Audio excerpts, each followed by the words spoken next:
नमस्कार विद्यार्थी मित्रांनो, स्वागत आहे तुमचं सर्वांचं नर्सिंग ट्युटोरियल आपल्या या चॅनलवरती. तर आता GNM सेकंड इयरचे पेपर जवळ येत आहे. त्यासाठी आता आपण पहिले 15 प्रश्न 15 मार्काचा बघणार आहोत. आज सर्व क्वेश्चन आन्सर मी दिलेले आहे, जे इम्पॉर्टंट आहे, जे रिपीट झालेले आहे ते, आणि प्रिव्हियस इयरचे भरपूर क्वेश्चन पेपर जवळपास मी 40 म्हणजे 8 क्वेश्चन पेपरच्या सर्व MCQs जोड्या जुळवा आणि चुकी बरोबर ते लिहा, हे सर्व या व्हिडिओमध्ये तुम्हाला मी समजून सांगण्याचा प्रयत्न करणार आहे.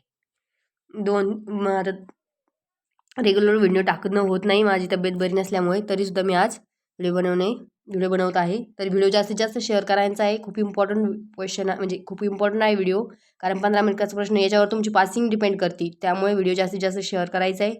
व्हिडिओ आवडलात लाईक करायचे, सबस्क्राईब करायचे. सबस्क्राईब कोणीच करत नाही, व्हिडिओ फक्त बघताय. त्यामुळे चला सुरुवात करूया. पहिला बघा, आपण प्रश्न पहिला बघू, म्हणजेच MCQ बघणार आहोत. त्याच्यानंतर जोड्या जुळवा, त्याच्यानंतर चुकी बरोबर. तर याच्यामध्ये पहिलं, एंडोस्कोपी ही अन्ननलिकेचा विकार या आजारामध्ये केली जाते. तर एंडोस्कोपी कशासाठी करतो आपण? अन्ननलिकेच्या विकार किंवा आजार ओळखण्यासाठी, त्याचं निदान करण्यासाठी. तर हा क्वेश्चन खूप वेळा रिपीट झालेला आहे. तुम्ही बघू शकता याच्यामध्ये मी लिहिलेलं पण जे रिपीट झालेलं आहे ते. नंतर असायटिस म्हणजेच पेरिटोनियल कॅव्हिटीमध्ये पाणी साठून राहणे. असायटिस म्हणजे काय? पेरिटोनियल कॅव्हिटीमध्ये पाणी साठून राहणे. नंतर व्हिटॅमिन D म्हणजे जीवनसत्व च्या कमतरतेमुळे काय होतो? ऑस्किटो मलेशिया होतो. हा पण खूप वेळा रिपीट झालेला आहे. प्लाझ्मा फेरेसिस हा एक मायोस्थेनिया ग्रेव्हिस ह्या आजाराचा उपचार पद्धती आहे. म्हणजे हा एक काय उपचार पद्धती आहे. त्याच्यानंतर हे रक्तातील कॅल्शियमचे स्वाभाविक प्रमाण. आता स्वाभाविक प्रमाण काय सांगितले? 9.5 ते 10.5. त्याच्यामध्ये हे दोन्ही पण ऑप्शन आपल्याला दिलेले आहे. त्याच्यामध्ये कोणतं बरोबर आहे कोणतं नाही हे तुम्ही मला कमेंट करसाल.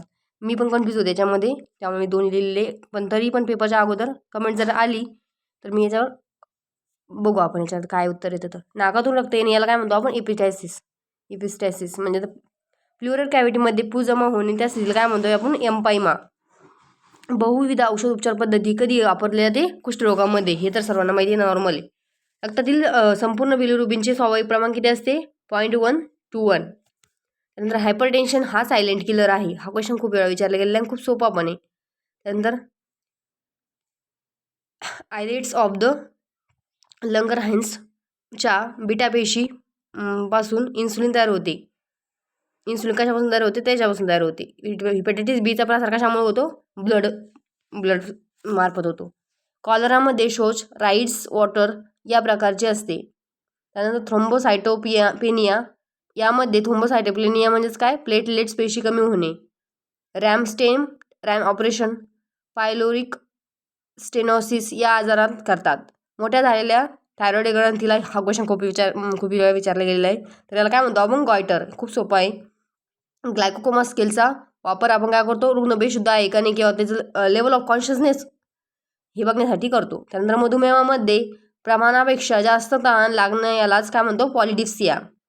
निमोथोरॅक्स म्हणजेच प्लुरल कॅव्हिटीमध्ये हवा साठवून राहणे. आता निमोथोरॅक्स म्हणजे प्लुरल कॅव्हिटीमध्ये रवणे, पेरिटोनियल कॅव्हिटीमध्ये पाणी साचणे म्हणजे असायटस. अशा गोष्टी लक्षात ठेवायच्या आपल्याला. गारूट या आजारामध्ये रक्तातील युरिक ॲसिडची पातळी वाढते. इंजेक्शन सोडियम पेंटाझोल वापरले जाते कशासाठी? भुलीसाठी. त्यानंतर ॲस्किटीज म्हणजेच द्रव पदार्थ संग्रह. तर कुठे? असायटस म्हणजे जाते. याच्यामध्ये ते आपल्या क्वेश्चन पेपरमध्ये मराठी इंग्लिश ट्रान्सलेट असेल त्यामुळे चुकलं असेल. तर असायटस म्हणजेच काय असतं? आपल्या द्रव कुठं होणे? पेरिटोनियल कॅव्हिटीमध्ये. परत आला क्वेश्चन, सेकंड टाईम आला होता. दमा हा एक ॲलर्जी डिसऑर्डर आहे, हे सर्वांना माहिती आहे. नाडी तपासणी उदाहरण ऑब्जेक्टिव्ह मूल्यांकनमध्ये जातं. सब्जेक्टिव्ह म्हणजे डॉक्टर आपले पेशंट सांगतो, आणि ऑब्जेक्टिव्ह म्हणजे आपण जे मूल्यांकन करतो ते. समजलं? त्यानंतर रक्तातील ग्लुकोजचा स्तर वाढणे म्हणजे याला काय म्हणतो आपण? हायपोग्लायसिमिया. आणि हायपोग्लायसिमिया म्हणजे रक्तातील म्हणजे आपले शुगर लेवल कमी होणे. पल्मोनरी आर्टरीमध्ये दाब मोजण्यासाठी स्वँग गन्स कॅथेटरचा उपयोग करतात. त्यानंतर प्लुरल इन्फ्युजनमध्ये प्लुरल पोकळी पाणी साचते. बाई काशीबाई गणपत या प्रथम भारतीय महिलेने परिचारिका प्रशिक्षणात प्रवेश घेतला. म्हणजे नर्सिंगची पहिली बाई ही काशीबाई गणपत. आणि डॉक्टरमध्ये कोणी? आनंदीबाई जोशी. हायड्रोनेफ्रोसिस म्हणजेच रिनल पेल्विसचे प्रसरण होणे. गिळण्यास त्रास होणे म्हणजेच डिस्फेजिया. इंडोस्कोपी अननलिकेचा डबल आला क्वेश्चन. अंडोस्कोपी हे अननलिकेचे विकार या आजारामध्ये करतात. नाकातून रक्तस्राव, इपिटायसिस, असायटिस म्हणजेच पेरिटोनल कॅव्हिटीमध्ये. हा क्वेश्चन जवळपास 4दा आला पेरिटोनल कॅव्हिटीचा. तर पर्निशियस रक्ताक्षय कशामुळे होतो? विटॅमिन कशामुळे होतं ते तुम्ही मला सांगायचं आहे. बहुविध औषध उपचार पद्धती कुष्ठरोगाच्या या रोगामध्ये करतात. त्यानंतर हेलिकोबॅक्टेरियम पायलोरी पेप्टिक अल्सर ह्या आजारामुळे होण्यास कारणीभूत आहे. पर्निशियस ॲनिमिया परत आला क्वेश्चन. तर याचं मला कमेंट करायचं आहे तुम्ही पर्निशियस ॲनिमियाचं. तर थायरॉइड ग्रंथीला वाढीला काय म्हणतो आपण? गॉयटर म्हणतो. नाकातून रक्तस्राव हा 4थ्यांदा क्वेश्चन आलेला आहे. एपिस्टॅसिस. ऑस्किटोमलेशिया विटॅमिन डच्या कमतरतेमुळे होतो. त्याच्यानंतर असायटिस ही पेरिटोनल कॅव्हिटीमध्ये द्रव साचल्यामुळे हा 5व्यांदा आला. रातंधळेपणा विटॅमिन एच्या कमतरतेमुळे होतो. रक्तातील युरियाचे प्रमाण किती असते? 2.5 to 8. त्याच्यानंतर टिंबटिंब ही एक मायस्थेनिशिया ग्रेव्हीची आजाराची उत्तर पद्धती आहे. हा क्वेश्चन मी पहिले सॉल्व्ह करून दिलेले आहेत. मी परत गेले तुम्ही बघा मागे. त्याच्यानंतर येतं नर्सिंग प्रोसेसमध्ये समस्या शोधून काढणे ही पहिली पायरी आहे. त्यानंतर गिळण्यास त्रास होतो याला डिस्पेजिया म्हणतात. ऑस्किटोमलेशिया विटॅमिन डच्या कमतरतेमुळे होतो. हायड्रोनेफ्रोसिस रिनल पेल्विक्समध्ये प्रसरण पावते. त्याच्यानंतर येतं आयसायटस काय म्हणतो? Peritoneal cavity. असायटस समजलं तुम्हाला. आता एंडोस्कोपीचं समजलं. त्याच्यानंतर ऑस्किटोमलेशिया विटॅमिन डच्या कमतरतेमुळे. धातोवदगन म्हणजेच हेमोरॉइड्स रक्तातील टिंबटिंबची संख्या कमी करते. तर कोणती होती ते सांगायचं. इंजेक्शन पाम हे औषध टिक-20 विषबाधेमध्ये उतारा म्हणून देतात, अँटीडॉट म्हणून देतात. आता त्याच्यानंतर 19मधली बघू आपण. नर्सिंग प्रोसेसमध्ये समस्या शोधून काढणे ही पहिली पायरी आहे. ऑस्किटोमलेशिया विटॅमिन डच्या कमतरतेमुळे होतो. गिळण्यास त्रास होणे म्हणजे डिस्पेजिया होय. प्लाझ्माफेरेसिस ही एक मायस्थेजिया प्लाझ्माफेरेसिस उपचार पद्धती आहे.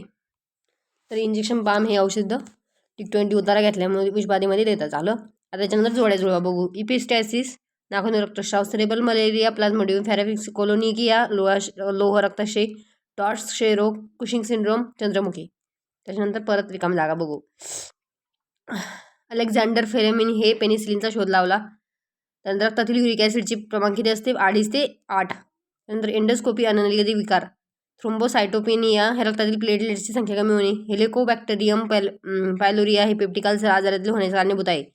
त्यानंतर हायपोक्लेल्सिमिया म्हणजे क्षारांचे असंतुलन. कॅल्शियम म्हणजे कॅल्शियमची कमी. कॅल्शियम काय असतं? आपल्या शरीरामध्ये क्षार असतो. म्हणजे इलेक्ट्रोलाइट इम्बॅलन्स होणे समजायचं आज इंग्लिशमध्ये असलं तर.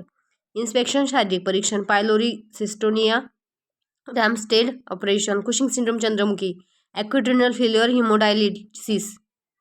त्याच्यानंतर जोड्या बघू शकता तुम्ही. आता मी प्रत्येक गोष्ट एवढी वाचून दाखवू शकत नाही. तुम्ही आता स्क्रीनशॉट काढून घ्या पटापट. त्याच्यानंतर ही बघा एक दुसरी रिकामी जागा. त्याच्यानंतर हिमॅटोमा त्वचे खाली रक्त साठणे 14मधली, ही 15मधली. त्याच्यानंतर ही परत 15मधली जी रिपीट क्वेश्चन होता ते त्याच्यामध्ये बघू शकता. आणि ही लास्ट क्वेश्चन पेपर. त्याच्यानंतर आता आपण बघणार आहोत जोड्या चुकी बरोबर लिहा. तर याच्यामध्ये चूक बरोबर स्क्रीनशॉट मारून घ्या किंवा लिहून काढा. तुम्ही तुमचे नोट्स काढा. वाचून दाखवलं तर वेळ खूप जाईन आपला. त्यामुळे मी फक्त तुम्हाला प्रोव्हाइड करते. पटापट लिहून घ्यायचं, पाठ करायचं. पासिंगसाठी एवढं जर केलं तरी काही हरकत नाही. आणि अजून थोडंफार मी जेवढे व्हिडिओ अपलोड केले तेवढ्यामध्ये तुमची पासिंग होऊन जाते. पास व्हायचं असेल तर. आणि स्कोरिंग जरा करायची असेल तर प्रॉपर अभ्यास करणं गरजेचं असतं. ज्यांच्याकडे अवेलेबल नाही नोट्स वगैरे त्यांच्यासाठी मी हे प्रोव्हाइड करून देते. आणि 2-3 मुलांनी कमेंट पण केल्या होत्या आपल्याला, मॅम MCQ द्या, प्रश्न पाहिला द्या. तर त्यासाठी आज आपण हा व्हिडिओ बनवत आहे. व्हिडिओ आवडला तर लाईक करायचे, चॅनलला सबस्क्राईब करायचे आणि आपल्या चॅनलला जास्तीत जास्त शेअर करायचे विद्यार्थ्यांपर्यंत. काही विद्यार्थ्यांना शिकवण्याची पद्धत आवडती आहे, तर त्यांचा खूप सपोर्ट आहे. खूप कमेंट करतात, ते प्रत्येक व्हिडिओला चांगला प्रतिसाद देत आहे. तर कमेंट केल्यावर आपल्याला कसा प्रतिसाद मिळतो, त्यानंतर व्हिडिओ बनवायला पण माणसाला उत्साह मिळतो. घ्या पटापट स्क्रीनशॉट काढून. जठरातून आगंतुक वस्तू बाहेर काढण्यासाठी ब्रोंकोस्कोपीचा वापर करतात. तर करतात का? नाही, चुकी.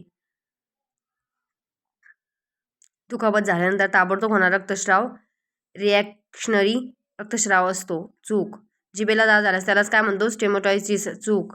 फुफ्फुसे कोलॅप्स होणे यालाच काय म्हणतो? इन्फिमेझिमा म्हणतात. चूक. इन्सुलिन कमतरतेमुळे डायबेटिक्स इपेडेस होतो नाही. इन्सुलिनच्या कमतरतेमुळे डायबिटीस मलायटस होतो. सिलिकोसिस या आजारामध्ये पाथरवट कुंभार यांना होऊ शकतो. बरोबर. डोपामिनची पातळी वाढल्यामुळे पर्किन्स आजार होतो. चूक. डोपामिनची पातळी कमी झाल्यामुळे होतो. ओ रक्तगट व पेप्टिक अल्सरचा संबंध असतो, बरोबर. विष्ठेमध्ये रक्त येणे म्हणजेच मेलिना होय, बरोबर. तर या पद्धतीने आपला प्रश्न पाहायला संपलेला आहे. व्हिडिओ आवडला असेल, आता याच्यानंतर मी तुम्हाला मेडिकल सर्जिकल नर्सिंग पार्ट 2, त्याच्यानंतर पिडियाट्रिक, त्याच्यानंतर मेंटल हेल्थ.